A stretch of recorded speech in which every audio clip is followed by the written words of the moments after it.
Your opponent thinks they can suffocate your attack, but this passive setup is begging to be crushed. The Steinitz Defense tries to blunt your Roy Lopez pressure with a rock-solid structure, but you cannot let them breathe. You immediately grab space and push d4. Striking the center right away forces Black to make some really uncomfortable choices about their pawn tension. Feeling that heat, Black develops the bishop to d7. This breaks the annoying pin on their knight and prepares for central trades without ruining their pawn structure. But instead of trading, you just clamp down and take a massive spatial advantage. You push d5. This completely locks the center and immediately asks that knight a serious question. You are threatening to capture on c6 and totally wreck their coordination.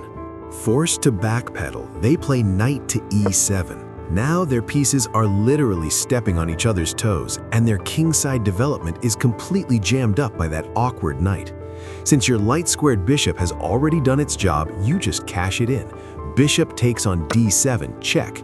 They have to recapture, so queen takes on d7. This trade simplifies things a bit, but leaves you with a crystal-clear plan to expand on the queen side. Before launching any crazy attacks, you need to tuck your king away.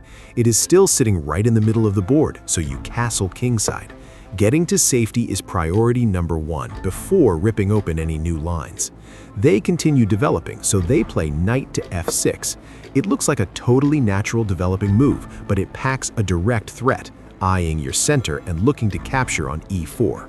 You need a reliable way to defend that pawn without making your pieces passive. You play rook to e1. This perfectly supports the center, adding crucial defense to e4, and lines up your rook on a file that might blow open later.